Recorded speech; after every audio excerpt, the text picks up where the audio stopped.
अगर आप Christopher Nolan के फैन हैं तो आप उससे ज्यादा उनकी मूवी साई-फाई एपिक इंटरस्टेलर के भी फैन होंगे, जो कि इंडिया में री रिलीज होने वाली थी, वो भी IMAX में। लेकिन पुष्पा 2 मूवी की ज्यादा हाइप की वजह से इस फिल्म की रिलीज डेट को पोस्टपोन कर दिया गया। समझ रहे हैं आप, पुष्पा 2 की वजह से। तो खुद को तसल्ली देने के लिए मैंने इस फिल्म को एक बार और देखा, और इस फिल्म की खासियत यही है कि इस फिल्म को जब भी देखो हर बार कुछ नई चीजें समझ में आती हैं, और ये तभी पॉसिबल है जब आप इस फिल्म को बार बार देखो। और इसके लिए हम किसी और को ब्लेम भी नहीं कर सकते, क्योंकि जब भी हम और आप इस फिल्म को देखने बैठते हैं तो इस फिल्म का एंड, इसका BGM, ह्यूमैनिटी, फिजिक्स थ्योरी और इस फिल्म की स्टोरी के चलते हम कब इसकी कहानी में खो जाते हैं कि उसके अंदर जो छोटी छोटी डिटेल्स रह जाती है उस पर ज्यादा ध्यान नहीं जा पाता। पर कोई बात नहीं, मैं हूं ना।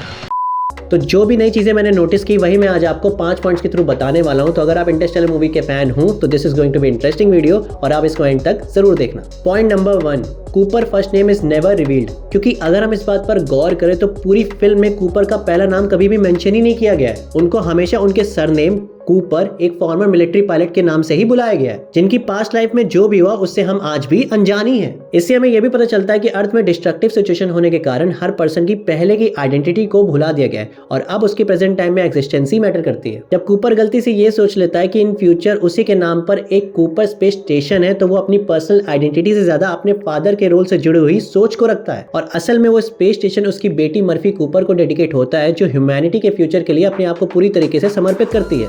कूपर के फर्स्ट नेम का ना होना हमें ये बात सिखाता है कि जब इंसानियत के बचे रहने की बात आती है तो पर्सनल एम्बिशंस पीछे छूट जाते हैं, और जनरेशन के सैक्रिफाइसेस ये इंश्योर करते हैं कि आने वाली पीढ़ी का नाम यानी कि मर्फी का नाम सिक्योर रहे। ये छोटी सी मिस्ट्री इंटरस्टेलर में हमें यह दिखाती है कि कैसे इंडिविजुअल आइडेंटिटी बड़े गोल्स के लिए गवा दी जाती है। Point number 2, references to 2001 A Space Odyssey. Christopher Nolan ने क्लियरली 2001 अ स्पेस ओडिसी से इंस्पिरेशन ली थी, क्योंकि इसमें स्टैनली क्यूब्रिक साई-फाई एपिक के कई विजुअल और नैरेटिव रेफरेंसेस भी दिखाई देते हैं। एग्जांपल के लिए AI robot stars case HAL 9000 की याद दिलाते हैं। 2001 के सुपर कंप्यूटर उनकी रेड कैमरा आई से लेकर टार्स के डार्क जोक तक जो कूपर को एयर लॉक से इजेक्ट करने की बात करता है। रोबोट्स का रेक्टेंगुलर शेप भी 2001 के आइकॉनिक मोनोलिथ को एको करता है, और टेसरेक्ट स्पेस जिसमें कूपर एंटर करता है वो 2001 स्पेस ओडिसी का climax Jupiter beyond the infinite sequence जैसा ही फील देता है, जिसमें mind bending geometry, abstract shape और रियलिटी डिस्टोर्टिंग डायमेंशन देखने को मिलते हैं। क्यूब्रिक के क्लासिक के मोटिव्स और एस्थेटिक को पैरेलल करके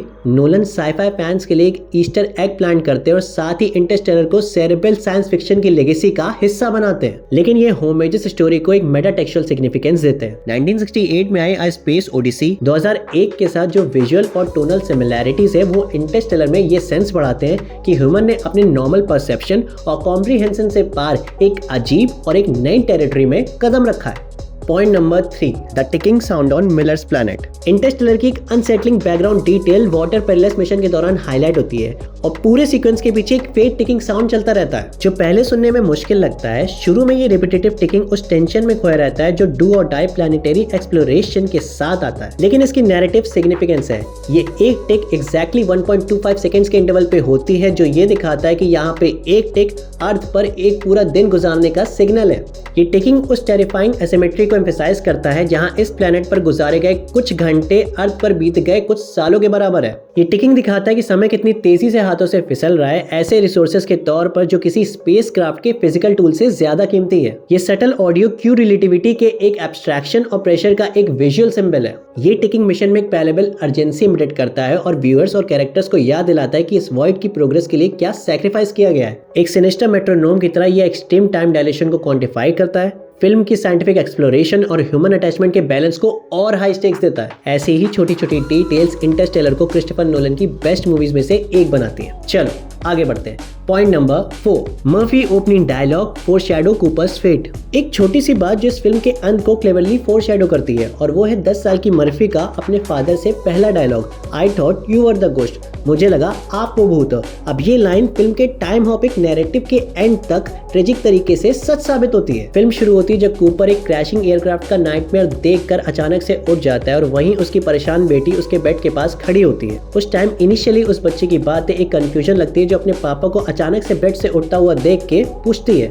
और स्क्रिप्ट में भूत शब्द का इस्तेमाल कोई असामान्य बात नहीं है, क्योंकि जब कूपर अपने स्पेस मिशन के लिए वार्म होल के थ्रू जाता है तो धरती पर यानी जमीन पर कई साल बीत जाते हैं। अब जब कूपर एडल्ट हो चुकी मर्फी से कम्युनिकेट कर पाता है ग्रेविटेशनल मैनिपुलेशन के जरिए डायमेंशन के उस पार, तो उसके बुक शेल्फ से गिरती किताबें ऐसे लगती है कि जैसे उसका रूम किसी पोल्टरगाइस्ट के हॉन्ट करने की जगह हो। लेकिन एंड में जब कूपर अपनी बेटी से उसके आखिरी टाइम में मिलने जाता है तो वो एक्चुअली में वही भूत बन जाता है जिसका जिक्र उसकी बेटी ने बचपन में किया था। एक ऐसा फादर जो अभी भी बूढ़ा नहीं हुआ है और उसकी बेटी उससे ज्यादा बड़ी लगने लगी है। जो पहले एक बच्चे की सीधी सादी बात लगती थी वो एक्चुअली एक ब्रिलियंट फोरशैडोइंग बन जाती है, जो आगे चल के ये दिखाती है कि कैसे वक्त और दूरी ने इन दोनों मेन कैरेक्टर्स के फादर और डॉटर डायनेमिक को बदल के रख दिया। भाई साहब, अब आता है point number 5, there is no wild life. Interstellar की एक सबसे खास बात जो पहली बार देखते वक्त आसानी से मिस हो जाती है और वो ये है कि इस पूरी फिल्म में एक भी जानवर का ना दिखना। कोई पक्षी, कोई कीड़े या कोई भी घरेलू जानवर स्क्रीन पर दिखते ही नहीं है। रेडिट पर एक यूजर ने इस बात को हाईलाइट भी किया था कि कूपर के फार्म पर वो जानवर भी नहीं है जो एक आम खेत पर होते हैं, जैसे कि दूध देने वाली गाय, अंडा देने वाली मुर्गियां और पालतू जानवर कुत्ते, बिल्ली या फिर भिनभिनाती हुई मक्खियां। और ना ही कोई चिड़िया आसमान में दिखाई देती है और यही कमी हमें धरती की हालत का एहसास दिलाती है। अब पहली नजर में तो ये बहुत छोटी सी बात लगती है, लेकिन उस बैरन दुनिया का माहौल समझने के बाद इससे फिल्म का इम्पैक्ट और गहरा लगता है। और जानवरों का ना होना हमें ये दिखाता है कि ये सिर्फ खेती बाड़ी का क्राइसिस नहीं चल रहा है, बल्कि ये